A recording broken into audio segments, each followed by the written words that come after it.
Todos nós precisamos de um para-raio. Todos nós. Eu preciso ter alguém que consiga receber aquilo que eu tenho de descarga negativa para compartilhar. E pastor não tem isso.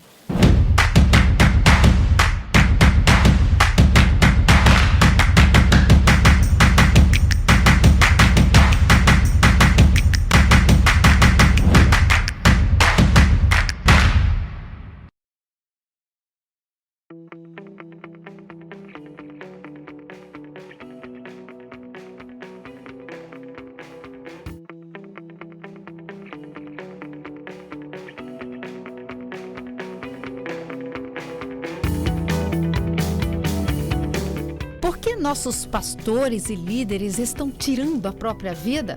Esse foi o tema do primeiro Comunhão Debate.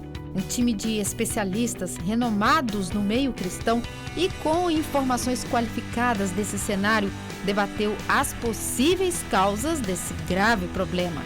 A grande participação do público também foi destaque no evento. Assista agora ao resumo do primeiro Comunhão Debate. Pastor Gedimar, gostaria que o senhor respondesse a pergunta e gostaria que o Davi rebatesse depois. Há uma pesquisa do Instituto Liveway, com mais de 1.500 pastores, publicada em setembro de 2017. Apesar de 85% dos entrevistados dessa pesquisa considerar que as igrejas cuidam bem deles, então os pastores são bem cuidados em 85% dessas igrejas, 69% declarou que tem poucas pessoas em quem confiar. 59% alega que as funções da igreja muitas vezes limitam o tempo com a família e outras atividades. 49% se sentem como se sofressem de uma superexposição. Então vivem como se estivesse num aquário, todo mundo olhando para ele. O que está acontecendo, pastor Gedimar? Porque pastor tem uma tendência tão grande à solidão, talvez fazer tudo sozinho. Em 2009, nós fizemos uma consulta, onde nós tínhamos líderes denominacionais das diversas denominações, estávamos numa consulta, né, com esses líderes, e nós fizemos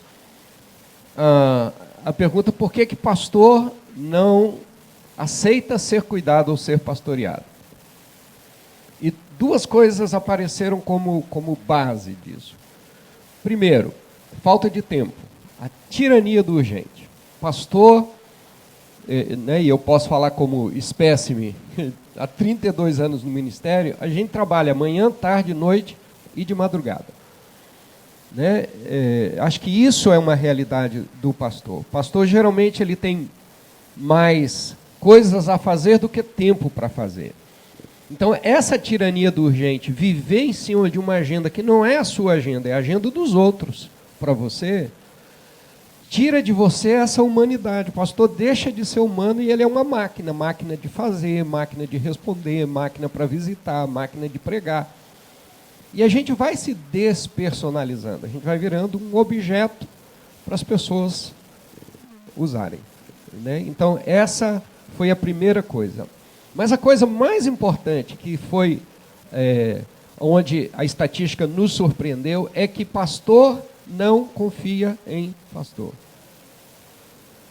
Então, aonde a gente vai buscar ajuda? Onde é que a gente vai encontrar um ombro para chorar, uma mão para ajudar, alguém para apoiar, se a gente não confia na própria classe pastoral? Claro que a gente sabe que isso, né, tem as exceções, e graças a Deus que existem as exceções, mas a maioria de nós não confia no outro pastor, porque o outro pastor não é visto como um colega. Então, não olha o outro como um colega, como um parceiro. A gente olha o outro como um competidor. Alguém que, se eu não for bom o suficiente, ele vai roubar aquilo que eu tenho, as minhas ovelhas. Então, a tendência do pastor ser solitário é muito grande. Ele se isola, ele não tem aonde fazê-lo. Ele não tem na igreja o ambiente, porque ele não pode compartilhar muitas das suas mazelas e dores com a igreja, porque a igreja às vezes é a causa dessas dores.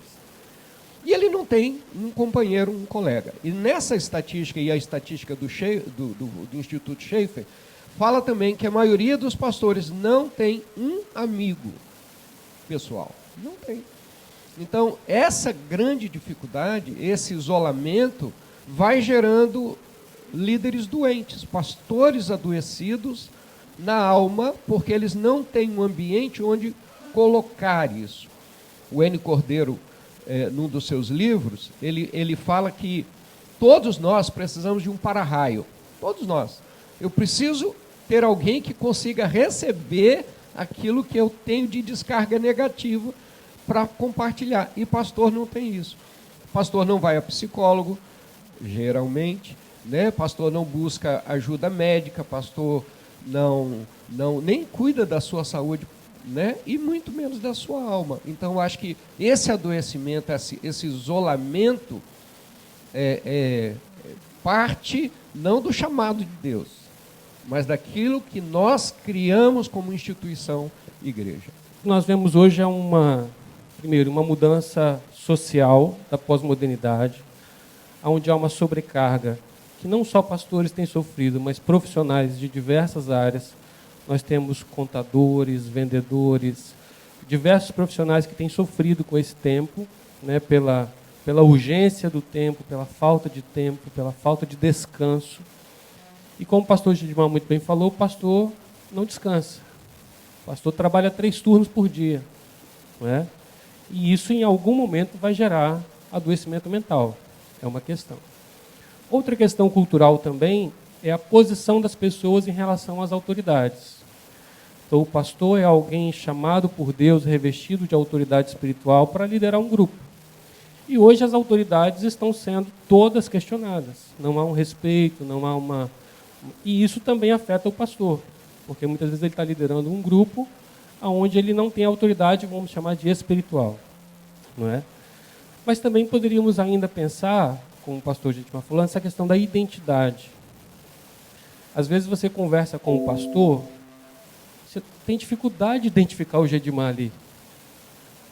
O cara não consegue falar de nada além do que ministério e coisas relacionadas ao ministério. Ele perdeu a sua identidade como pessoa. E com isso também perdeu laços de relacionamento, perdeu vínculos familiares muitas vezes, porque a alta rotatividade de atividades na igreja nos afasta muitas vezes do convívio com a família. São diversas questões que vão afastando o pastor e o líder, não só o pastor, da sua própria identidade. Eu costumo dizer assim, quando eu me apresento, eu sou o Davi. Entendeu? Eu fui chamado para ser pastor e também sou psicólogo, mas eu sou o Davi. E também há uma implementação de cultura nesse sentido de os pastores terem títulos, né? É pastor, é bispo, é apóstolo. Isso nada importa. O que importa diante de Deus é o que eu sou. É isso que Deus quer de mim, né? E é isso que vai dar visibilidade ao meu ministério. As nossas igrejas, eu creio, estão cobrando da sua liderança uma posição de super-homem. A gente está entendendo aqui, que foi respondido, que muitas vezes precisam suportar tudo. Será que nós criamos um estereótipo de um pastor para manter ele sempre firme, forte, não pode sofrer nada e quando sofre, sofre em silêncio? Será que é um estereótipo que nós criamos? O que o senhor entende isso? Depois que o senhor responder, o doutor Ulisses vai nos complementar. A história do cristianismo, desde o final do segundo século, início do terceiro século, foi surgindo uma tendência a um ascetismo, uma negação da vida, né? E acabou surgindo a ideia de que o sexo era mau. Então, com o passar do tempo, foi se impondo àqueles que queriam ser sacerdotes, se tornarem padres, que eles negassem o mundo, negassem a vida de forma mais ampla possível, e não poderia haver algo que comprovasse essa negação melhor do que a negação do próprio sexo. Então, é vetado aos padres se casarem, a gente sabe disso. É o famoso voto de castidade, né, o celibato.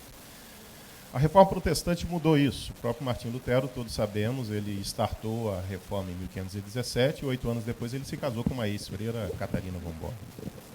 Então, curiosamente, nas igrejas evangélicas hoje, em algumas, ou talvez na maioria, é o contrário. É visto com uma certa desconfiança um pastor que seja solteiro. Não é muito bem visto isso. Então, há até uma certa pressão nos seminaristas de que eles se casem o mais rápido possível. Então, o que, a meu ver, isso cria é o seguinte: para um católico clássico, é inadmissível a possibilidade de um padre se casar. Porque a ideia de um padre correto, um padre puro, um padre dedicado a Deus, dedicado à igreja, a Cristo, é um padre solteiro. Né? Nós, evangélicos, não temos isso. Ao contrário, os pastores todos são casados, as pastoras são casadas e, portanto, mantêm relação sexual. E têm os filhos. Né? Então, a gente não pode recorrer a essa ideia de que ele vai provar que ele é puro e é dedicado ao reino de Deus, se mantendo casto. É o caso do padre. Se o pastor não tem isso a oferecer para a igreja, o peso que muitos colocam, eu senti isso como pastor, durante o meu período de pastorado, eu acho que todos aqui já devem ter passado por isso, o peso que a igreja exige é que a família do pastor seja perfeita. Então, se não demonstra a perfeição pela castidade, tem que mostrar a perfeição para uma família perfeita. Então, a esposa tem que ser uma esposa perfeita, e isso significa uma mulher mansa, com voz suave, compreensiva, paciente, o tempo todo, de preferência que lidere o coral da igreja, ou que toque o órgão, essas coisas. Né? Os filhos dos pastores precisam ser filhos perfeitos desde criança. Eu não preciso entrar aqui em detalhes de quantos e quantos filhos e filhas de pastores não querem nem ouvir falar de igreja evangélica, né?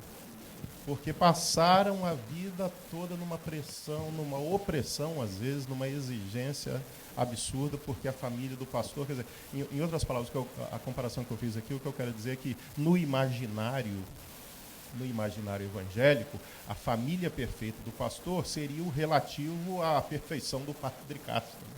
Quer dizer, há, de alguma maneira, ainda uma cultura católica por trás de nós. Isso é uma pressão insuportável e inadmissível. Nenhum de nós, nenhum pastor, nenhum ser humano pode suportar a esposa, os filhos. Quer dizer, a Bíblia ela insiste tantas e tantas vezes em dizer que aqueles homens e mulheres de Deus que estão relatados lá eram pessoas como nós. Elias era pessoa como nós, pessoas sujeitas às mesmas paixões, é a expressão que é usada. Né? Então, a meu ver, há uma estrada de mão dupla. Né? Você tem uma igreja que não admite um pastor que demonstre fraquezas, dificuldades e as suas próprias limitações, e a sua família também. Um pastor bater boca com a esposa, por exemplo, né? Ou ter um filho que fez pirraça, essas coisas. Então, há uma igreja que exige uma perfeição que ele não pode dar, mas muitas vezes os pastores e as pastoras entram nesse jogo e aí acabam vivendo uma atitude farisaica, né, de tentar aparentar uma família que não é a realidade. E isso pode chegar a extremos, dependendo da estrutura.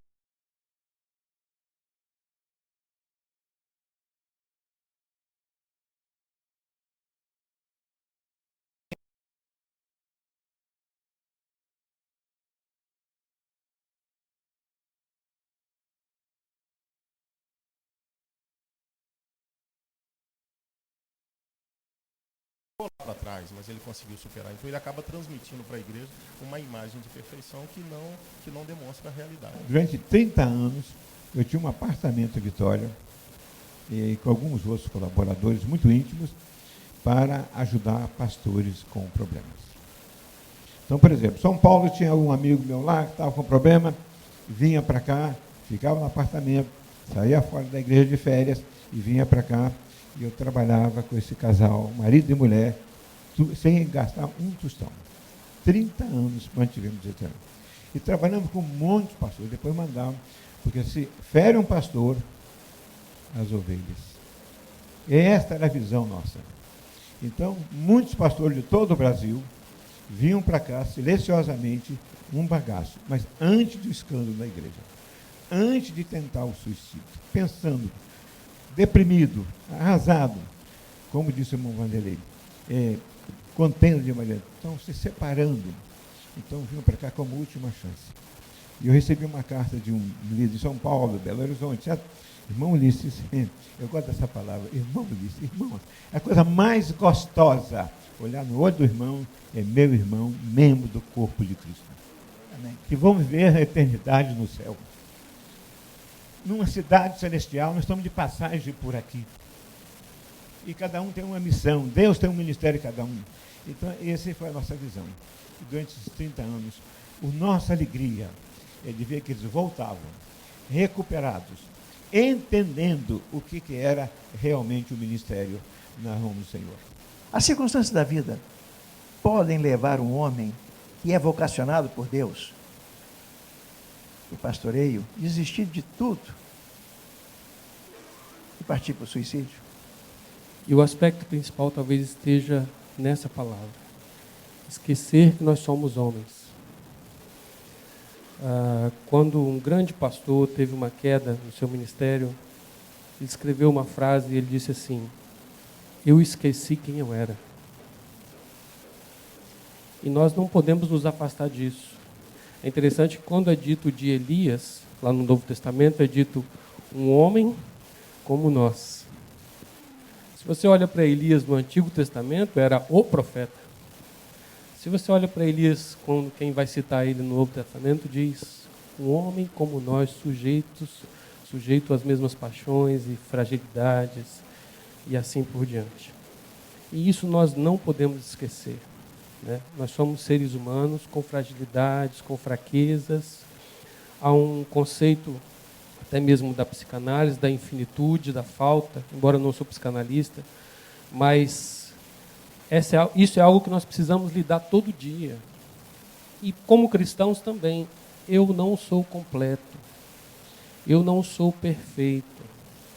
Desde o Éden, falando na nossa linguagem cristã, desde o Éden houve uma separação. Nós somos incompletos e vamos errar, e vamos falhar, e vamos pecar, e às vezes não vamos dar conta do que temos para fazer, e está tudo bem. Entender isso é fundamental. Está tudo bem se eu não der conta de tudo, está tudo bem se às vezes eu errar, porque eu sou humano. Talvez a 1 João diga exatamente sobre isso. O ideal é que não pequemos, né? Aquele que vive no pecado, esse não tem o Espírito Santo de Deus. Mas, se pecarmos, temos um advogado. E quando vamos ler a carta aos Romanos, né, especialmente o capítulo 8, vai falar justamente disso, da nossa incompletude. Por méritos nós não alcançamos. E aí, como já foi dito, há uma tendência cultural entre os pastores de buscar essa perfeição. E muitas vezes de implementar para os cristãos também essa perfeição.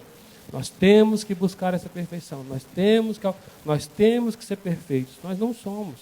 E enquanto aqui nesta terra não seremos. Talvez no céu essa completude, talvez não, com certeza será plena no céu, né? Mas enquanto estamos aqui, nós somos finitos, falhos, incompletos. E aí, muitas vezes, o cristão, o pastor, por circunstâncias da vida, por questões fisiológicas ou emocionais, pode sim chegar ao ponto de querer desistir da vida, num estado de sofrimento tal que a morte, dificilmente alguém que se suicida quer a morte, ele quer se livrar do sofrimento, da angústia, do sofrimento que ele está vivendo, né? Então a morte talvez às vezes se torna uma solução de tamanho sofrimento que está vivendo. Em 2007 eu tive uma crise depressiva, eu não fui diagnosticado por nenhum psiquiatra, mas vivi um período muito, muito profundo de vale na minha vida, e até então eu achava, pastor não pode ser deprimido, crente que faz isso é fraco, até eu provar, até eu experimentar, de que mesmo eu servindo a Deus, mesmo eu amando a Deus, mesmo eu sendo um cara sério com Deus, honesto com Deus, tem coisas que a minha alma não consegue lidar. E que às vezes esse inverno da alma, esses momentos de vale da nossa vida, nos amadurecem. Hoje eu sou um Gedmar muito melhor, pelo menos minha mulher está ali, pode atestar isso, né, meu amor? Mas muito mais humano. Por quê? Eu sou perfeccionista, minha personalidade. Eu acho que a grande maioria dos pastores que eu conheço, eu acho que isso é uma tendência de pastor. Então, o Gedmar lidar com o erro era terrível.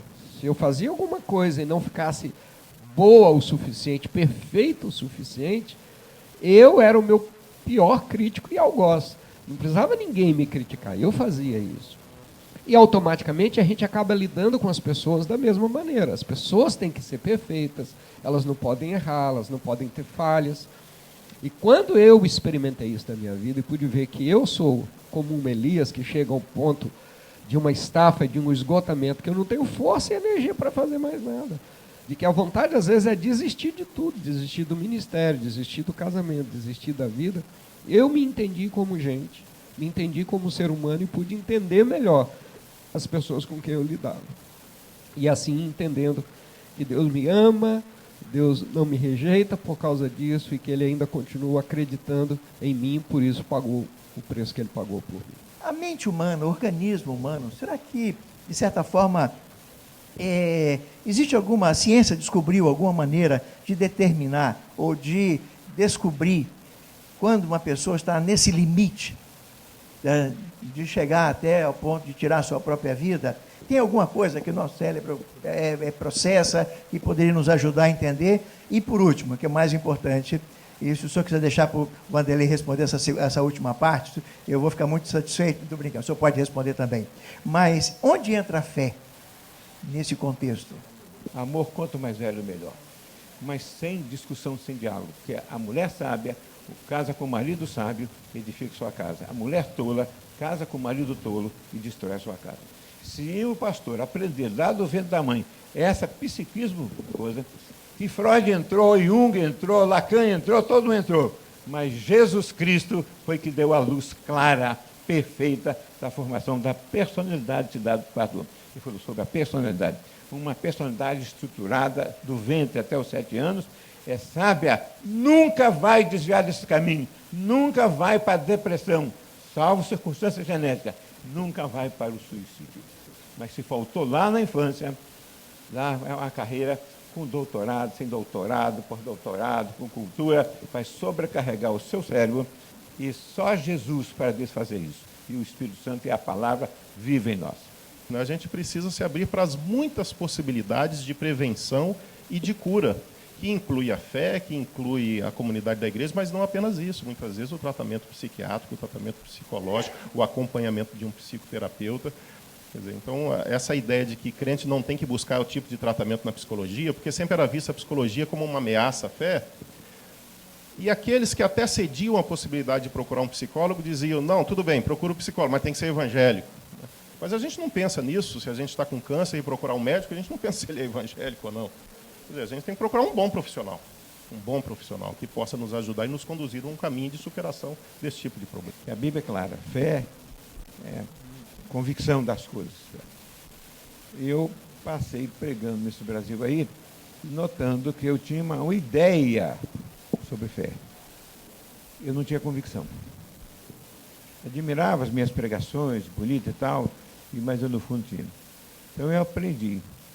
Eu quase fui preso uma vez em Santa Catarina, porque durante uma madrugada no Congresso Médico, eu fui para um hotel e fiquei ali meditando na palavra. De repente, vem a minha ideia assim, Jesus é verdadeiro. Ele diz assim, estarei convosco todos os dias da vossa vida até a consumação do século. Esse versículo ficou batendo na minha cabeça. Eu fiz um segredo com Deus. Deus, me explica isso, por que Jesus está comigo todos os dias da minha vida e eu tenho falhas daqui e dali.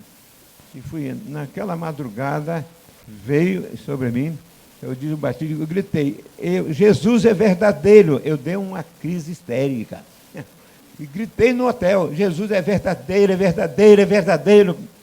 E daqui a pouco eu parei, o que eu estou falando? Eu não sou histérico. Aí liguei para a portaria. Falei, ó, porteiro, se por acaso algum vizinho aí achar um escândalo, que tem algum doido no hotel, não, foi só um momento aqui que eu fiquei muito alegre. Ó, 3 já ligaram. Eu já ia comunicar a polícia. Quer ver? Porque, irmão, naquele dia veio a convicção na minha vida que Jesus estava comigo todos os dias da minha vida. Não era mais uma ideia que eu falava para os outros, era uma convicção. Você está andando aqui, aquela gostosa presença augusta de Jesus no seu espírito, fluindo, como diz Paulo, as multiformes riquezas da graça de Deus, em nós indo além. Amém. Então Jesus não está mais no mundo, o mundo tem que ver Jesus em nós, sem falar, sem falar, mas vendo o reflexo da glória de Deus.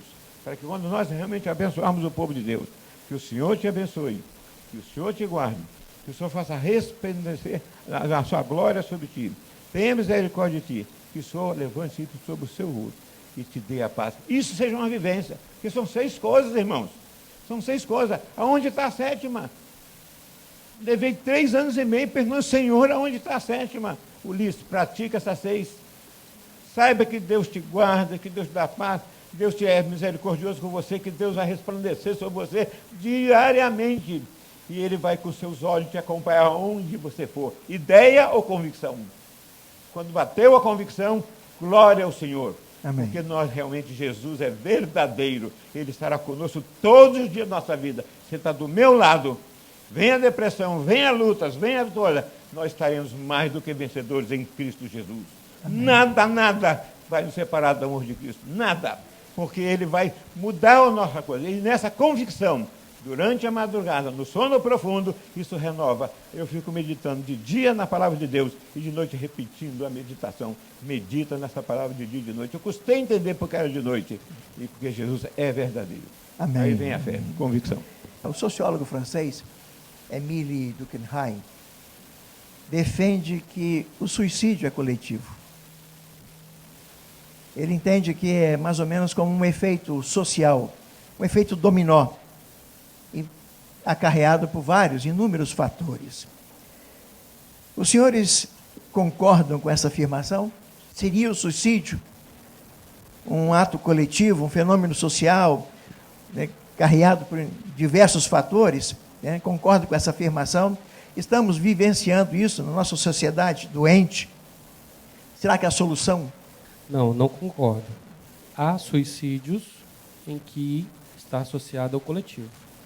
Mas o suicídio ele pode ter diversas causas. Entre elas, por exemplo, uma causa fisiológica.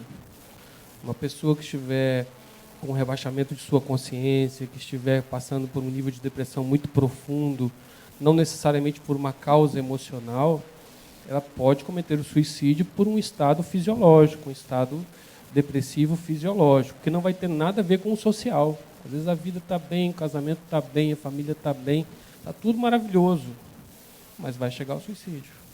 Né? Então, hoje, nós não pensamos mais em uma causa, não só para o suicídio, como diversas coisas. Hoje, a psicologia ela é vista como um painel de diversas respostas. Não acredito mais em uma resposta. Né? Assim como a pós-modernidade traz isso para várias coisas. Então, o suicídio não tem apenas uma causa. Né? É o coletivo. Não. Pode ter várias situações, inclusive o coletivo. Eu creio muito na individualidade, no indivíduo, né, na pessoa. Mas a gente não pode negar que o meio onde a gente vive tem uma influência. E o que a gente tem, e o que tem sido falado dessa questão do suicídio de pastores é que é uma onda. Porque se eu percebo que alguém cometeu suicídio, aquilo pode reforçar em mim, que já tem um desejo, então eu vou fazer isso também comigo. Né? Então, claro que falar sobre o assunto, né, fazer isso que a gente está fazendo, debatendo, isso é útil para desmistificar o assunto, o tema, a abordagem, especialmente a nossa abordagem evangélica, de que o cara vai para o inferno, né, toda essa coisa que a gente coloca, que a gente precisa levar a pessoa a entender que ela está vivendo um tempo da vida dela que ela precisa buscar ajuda. Então, do meu ponto de vista,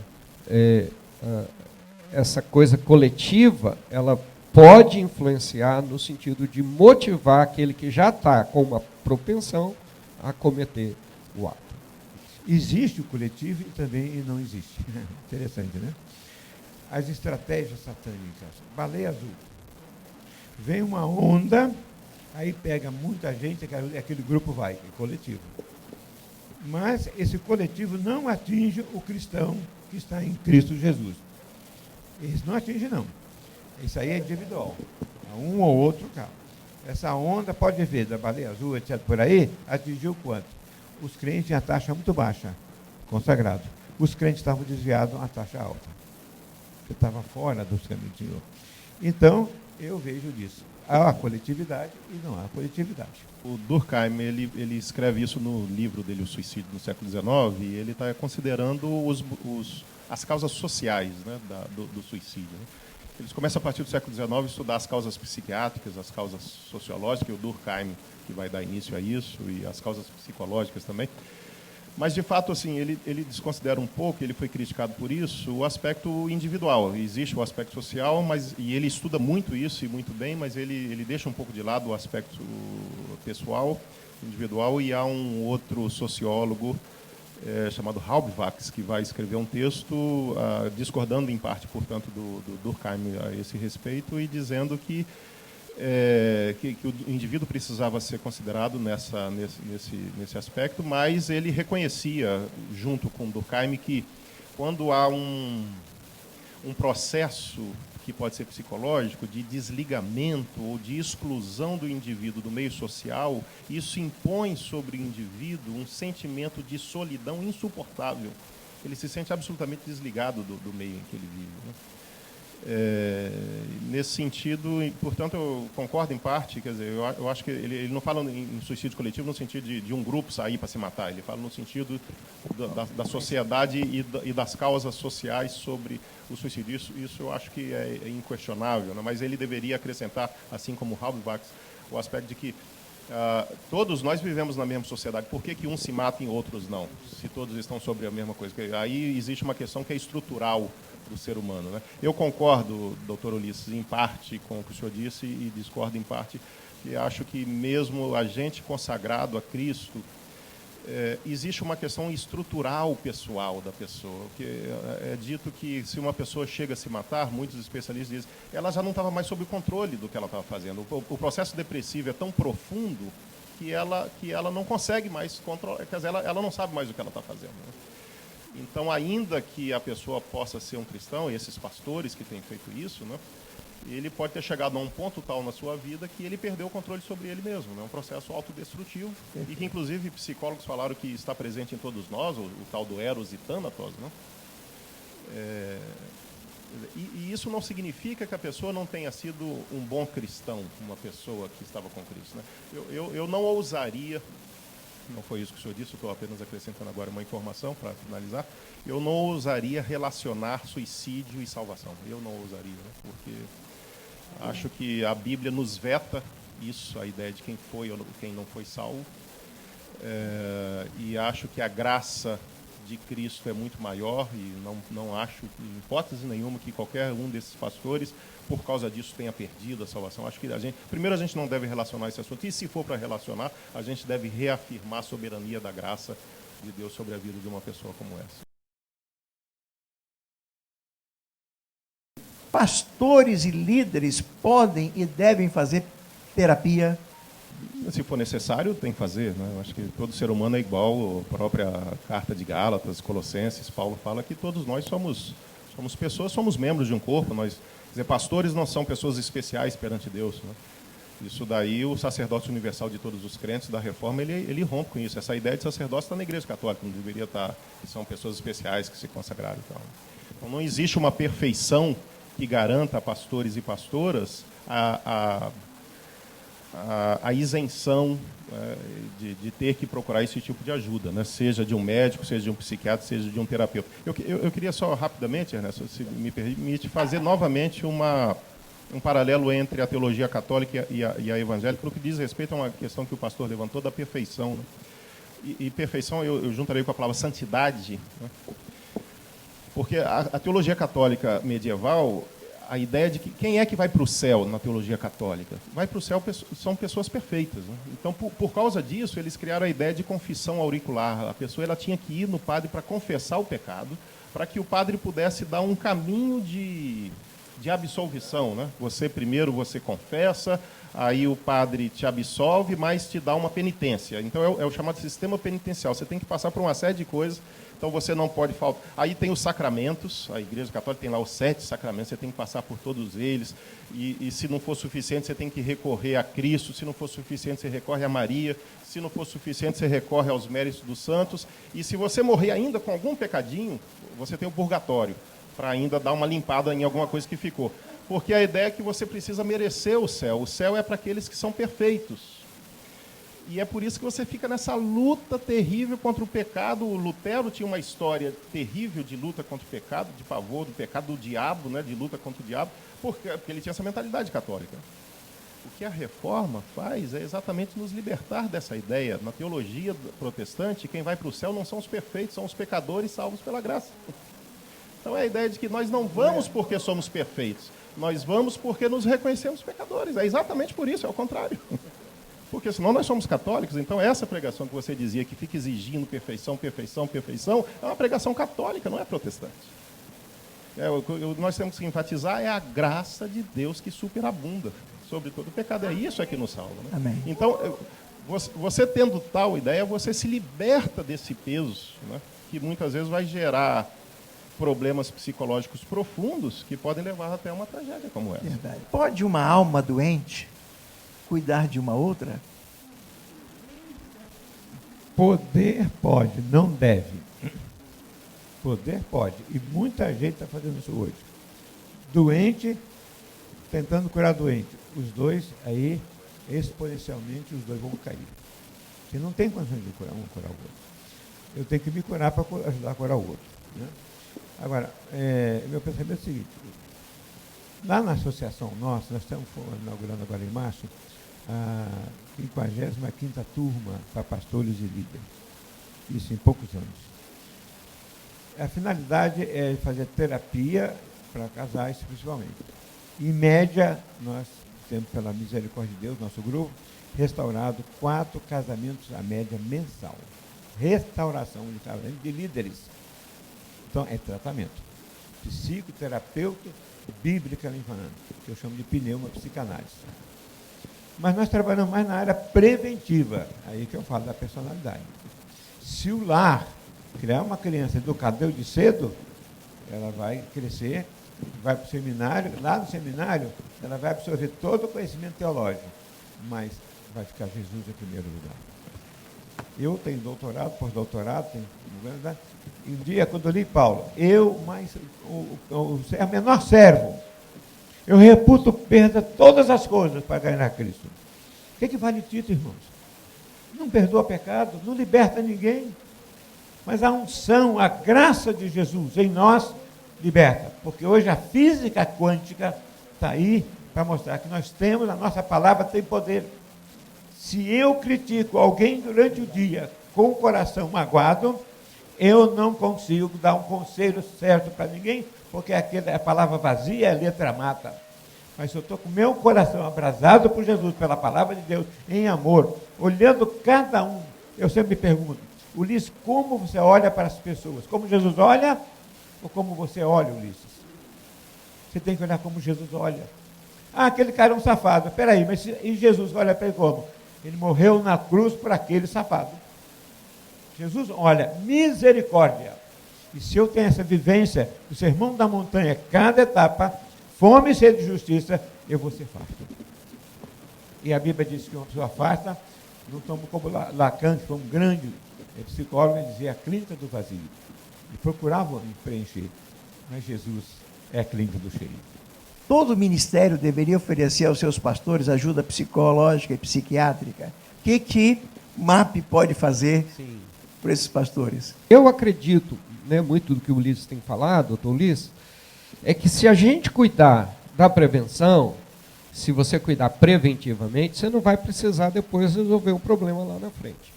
Então, se o pastor tiver um espaço onde ele pode ser cuidado, e aí as denominações falham terrivelmente, né? Nenhuma crítica específica a nenhuma denominação, mas a maioria das denominações, e talvez a sua totalidade, o que ela impõe sobre o pastor é metas, cobranças, relatórios e tal. É atividade. Poucas são as denominações que se preocupam com a vida do pastor. Como é que está a vida dele, como é que está o casamento dele, como é que estão as finanças dele. E na maioria das vezes você simplesmente pecou, errou, você sai, vai embora.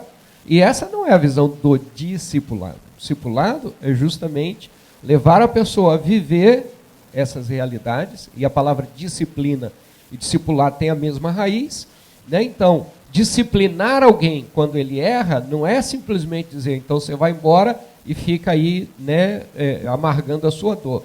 Não, eu vou te acompanhar, eu vou te discipular, eu vou te ajudar. E é isso que o MAP se propõe. Né? Eu passei por tantas crises na minha vida ministerial e pastoral sendo crente, gente, sendo pastor crente, né? Predestinado à vida eterna. Mas vivi crises de todas as ordens, né? E todas as possibilidades. E se eu estou de pé, eu digo, primeiro, né? Obviamente, Deus na minha vida, sem Ele nada aconteceria, mas também porque eu tenho um grupo de pastores com quem eu me relaciono há 20 anos, que me conhecem como eu sou. Não essa figura que você vê, mas quem eu sou, quem é o Gedimar, com as crises deles, com as brigas, com os conflitos.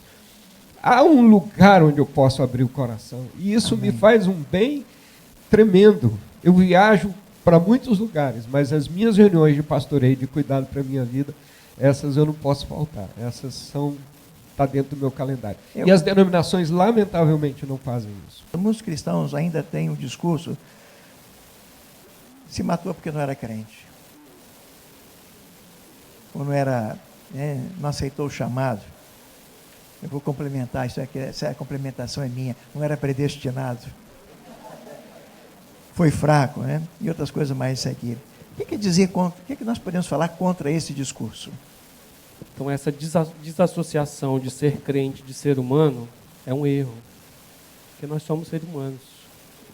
E todos nós vamos passar por momentos, como o pastor Gedimar, outros já colocaram, na vida. Podemos passar por momentos simplesmente depressivos, onde sairemos sozinhos, com um amigo, com um conselheiro, com um apoio, ou sozinho às vezes, com o apoio da Bíblia. Mas cada um tem sua constituição psicológica, sua constituição fisiológica, sua história de vida, né? Então, isso tudo vai determinar o impacto daquele momento na nossa vida. E o cristão, sim, pode haver um momento na sua vida em que essa condição de sofrimento chegue a um ponto que ele tire a própria vida. E ser cristão não é uma vantagem nesse caso, porque a gente ouve muito no consultório dizendo, eu já tenho Jesus, então eu vou partir. Né, doutor? Eu já sei que eu estou salvo. Se for predestinado, então. Eu já sei que eu estou salvo. Então, para que eu vou continuar aqui sofrendo? Eu quero ver Jesus. Para alguns, isso é até uma motivação ao suicídio. Talvez muitos líderes e pastores vão nessa direção aí. Porque, às vezes, esse argumento não ajuda. Então, volto a dizer, né? Precisamos olhar para nós como seres humanos. Ser cristão é uma parte da nossa vida. É uma parte que influencia o todo, mas é uma parte da nossa vida. Crises, quer dizer, você vive uma vida tranquila e, de repente, bum, cai num buraco. Crises que aparecem de repente. Isso não pode levar a uma depressão? Mas, complementando uma outra pergunta, pede, se você puder tentar nos dar uma ideia da diferença entre depressão e opressão maligna. É possível isso, a crise levar para um buraco depressivo, né? A psicologia diz que a gente tem uma espécie de, vamos pensar nessa laje aqui, você faz um prédio, você fez a estrutura da laje e da estrutura toda para aguentar 1 ou 2 andares acima, né? Sei lá, até 3 andares, por exemplo. Mas ele não aguenta 5 andares, ele vai desabar. Então você pode, às vezes, uma pessoa perde o pai, ou a mãe, ou uma pessoa e fica, obviamente, em luto, mas resiste ali, né? E um mês depois perde o emprego. E aí entra numa depressão profunda. Você vai gozado. A perda de emprego parece que afetou mais do que a... O problema é que a laje emocional dele aguentou um peso, mas não aguentou um sobrepeso. Então, dependendo da circunstância da vida de uma pessoa, determinadas coisas podem acontecer. Bom, esse é um aspecto social, e aí você tem um aspecto genético que tem sido estudado, biológico, psiquiátrico, né? Que determinados eventos sociais podem servir como gatilho, né? De coisas que estavam lá que você sequer sabia, e aí você entra num processo depressivo, e como a gente já disse aqui tantas vezes, o processo depressivo, às vezes, ele sobrepõe todas as suas forças, seja como cristão ou não, e você simplesmente perde o controle sobre a sua própria vida, né? A outra pergunta é um pouquinho mais difícil. A depressão e a opressão maligna. Eu no pastorado, eu enfrentei muitos casos assim lá em São Paulo e aqui em Vila Velha, e em alguns momentos a gente se perguntava se o que a gente estava enfrentando era uma questão psiquiátrica ou se era uma questão espiritual, né? Eu me recordo, por exemplo, de uma senhora da igreja que eu pastoreei, eu era pastor auxiliar lá em Pirituba, São Paulo, e ela era membro da igreja, uma senhora muito simples, e ela sempre tinha algum tipo de manifestação, assim, com muita frequência, sempre exagero, mas com muita frequência, no culto, na igreja, na casa dela e tal. E aí eu logo quando cheguei, eu fui perguntar se ela fazia algum tipo de tratamento. E aí ela tomava todos aqueles remédios de tarja preta, aquelas coisas todas, então eu já fiquei desconfiado que não era. E um dia, no final do culto de oração, os diáconos me chamaram lá fora porque ela estava tendo uma manifestação, e eu, para falar a verdade, eu já estava meio sem paciência com ela, porque isso já tinha acontecido tantas vezes. E quando eu cheguei, eu falei assim: Dona Helena, para com isso. Aí ela: não, pastor, que isso? O demônio era tão fraco que eu não precisei nem apelar para o nome de Jesus, né? Eu só falei mais duro e ele... Então, assim, para mim eu estava convencido que não tinha nada a ver com questão espiritual, era questão psiquiátrica e que se manifestava daquela maneira, e a gente tinha que tratar da maneira correta, né, com tratamento psicológico e tal, né? A questão espiritual, eu acho que já são outros 500, né? Porque aí você tem uma série de sintomas e uma série de coisas que acontecem para que você identifique isso, né? Por exemplo, uma força sobre-humana. Eu me lembro de ocasiões em que a gente tentando segurar várias pessoas, nós éramos 4 pastores da igreja, mais presbítero, e da gente resolver todo mundo soltar e só orar, e aí a pessoa ficava como se tivesse amarrada, assim, como se tivesse presa. É um outro tipo de postura, e aí eu acho que os pastores que estão aqui na prática, com o tempo a gente vai desenvolvendo uma sensibilidade, uma percepção para conseguir discernir esse tipo de diferença. É que Satanás, ele é esperto, obviamente, sabe, né? Tem milhares de anos aí de informação e ele sabe como nos atingir. E Satanás não joga munição fora. Ele vai juntar tudo isso para vir num período da vida. Ele não vai te dar uma opressãozinha aqui hoje, uma outra amanhã, não. Ele vai concentrar isso. Por isso que é opressão, né? Às vezes é um período em que várias situações, várias coisas vão acontecer, que Satanás vai usar isso para talvez te levar a uma depressão, né? Porque aí não é um episódio apenas. Às vezes são vários episódios. Né, o pai morreu, a casa caiu, perdeu o emprego, a mulher foi embora. Aí o cara entra num desespero, num período que o inimigo vai usar isso para trazer a depressão. Eu acredito que a opressão e a possessão ela vai acontecer principalmente no rebaixamento da consciência da pessoa. Quando a pessoa está na sua pessoa, rebaixada nas suas características, aonde o diabo vai ter mais acesso, mais força, digamos assim, mais possibilidade de oprimir ou até possuir. Por que o estado depressivo muitas vezes se alonga por anos a fio? Depende da genética, e se esse fator genético for muito, houver fatores, como os colegas disseram aqui, ele então pode gerar uma depressão. Só que depressão tem mais de 50 tipos diferentes. Casos do passado pode levar a uma depressão? Traumas, estrutural. Então. Lá no feto, a síndrome da rejeição fetal. Engravidou e começou a brigar marido e mulher na gravidez. O feto vai ter uma síndrome de rejeição do pai, o que provoca a situação de briga. Isso aí já está provado direitinho. Segundo, os fatores genéticos que estão dentro de uma pessoa, que vão desencadear uma depressão no futuro, se ele for tratado num ambiente de amor à criança, hoje até esse gene maligno vai se reverter e ficar bonzinho, no ambiente de amor. No ambiente onde o gene é fraco, num ambiente de desavença, de contenda, o gene vai fortalecer e vai tornar uma depressão gravíssima. com sintoma psicótico, paranoia e tudo. Esse tende para um suicídio rápido, para desfazer a vida. Porque ele cria nele, ele levanta de manhã cedo, cadê minha força? Não tem força. Aí faz oração por ele, aí de tarde está no shopping, né, lá, comprando, opa, oração forte, hein? Pronto. Depois, outro dia, de manhã cedo, chega lá, pastor, vem orar outra vez. Pai, mas onde? De manhã eu orei, de tarde estava no shopping. Agora, de manhã outra vez, é porque durante a noite ela não dormiu, embora tenha dormido, não descansou. E é como sugar a energia da pessoa pela manhã. É o clássico da bipolaridade, grau gravíssimo. Então, ocorre na pessoa isso. Uma mudança rápida. E nessa fase de depressão, em média, 72% tem de ir para a sua vida. Não para acabar com a sua vida. Eu quero acabar com a minha aflição. E uma maneira é eu desaparecer. Quando na terapia você mostra, você tem filhos, tem isso, tem aquilo, e volta a dar um apoio àquela pessoa, você pode fazer um tratamento. Aí entra a medicação, que é muito útil quando bem aplicado, porque vai modificar o hormônio que está baixo, colocar numa motivação para ele se alegrar. Que tem um perigo. Porque quando dá um remédio para a pessoa que ela torna a motivação de alegrar-se, mas o remédio não vai atuar na mesma proporção do desejo de acabar com a vida. Por isso que a pessoa que mora no 8º andar, você vai medicar nessa fase, você avisa a família, 24 horas de cuidado, durante 10 dias, até que o remédio faça o efeito dele ficar motivado para viver, mas o desejo de se matar também acompanha.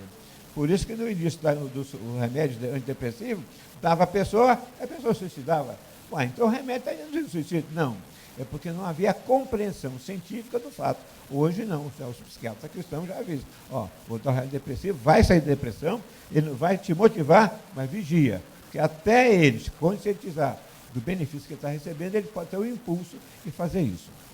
Em último lugar, Deus é misericordioso, irmão.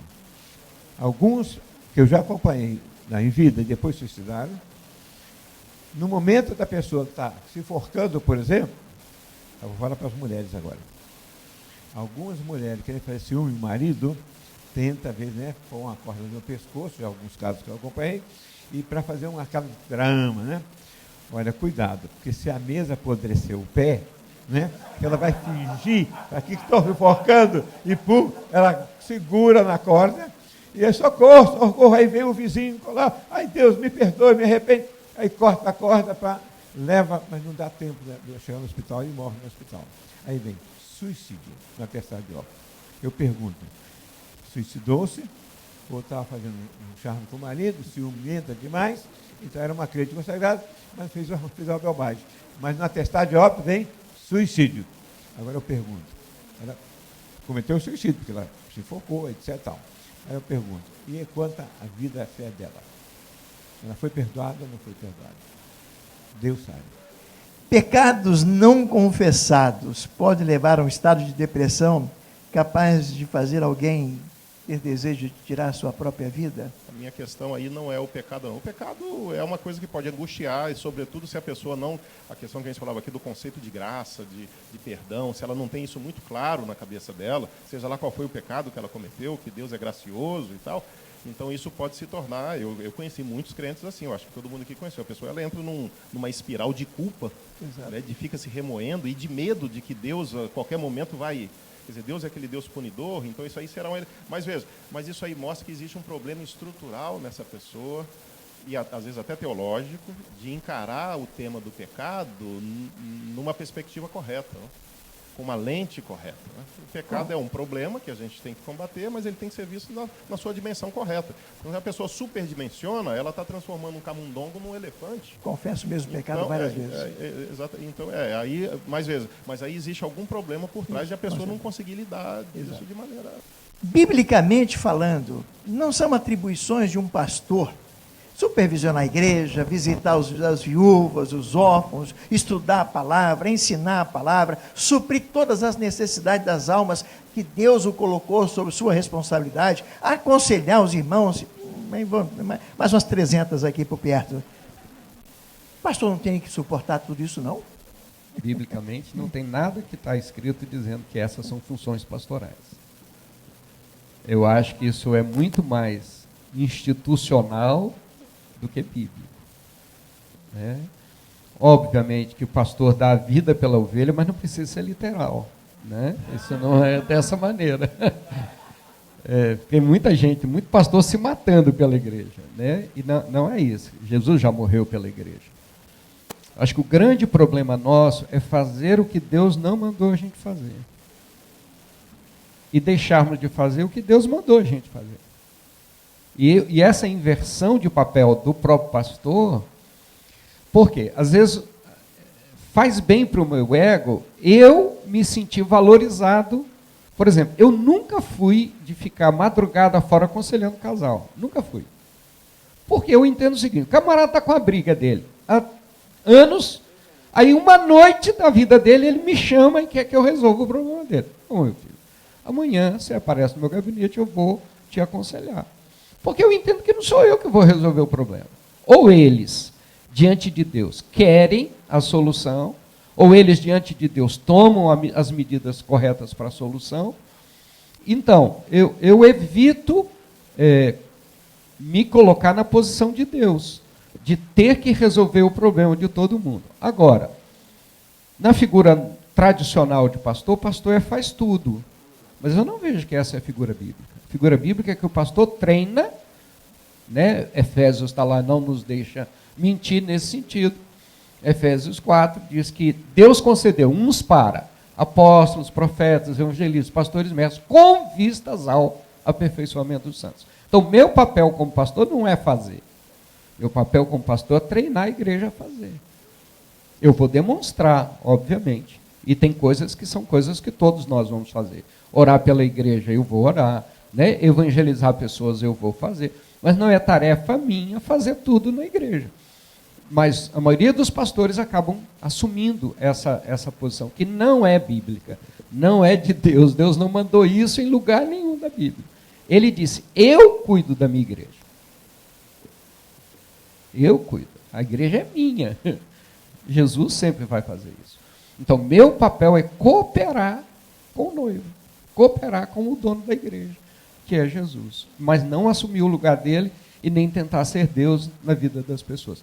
Que, para mim, o principal problema nisso tudo é a síndrome de semideus, que a gente absorve. Né? Aquela velha piadinha. 50% dos pastores acham que são Deus. Os outros 50% têm certeza. Então, esse é o problema. É que a gente acha que nós é que somos a solução. E nós é que vamos resolver tudo. E nos impõe essa coisa. Ah, pastor, se você não visitar fulano de tal, não vai resolver o problema. Poxa, mas é o corpo que faz isso. Né? E aí outras pessoas vão, mas não vale porque o pastor não foi lá e não resolveu o problema. Será que nós não estaríamos lançando sobre as mulheres uma responsabilidade muito maior do que ela tem condição de suportar, levando a mulher muitas vezes até a crises depressivas por causa dessa superexposição delas e necessidades delas? O que você acha?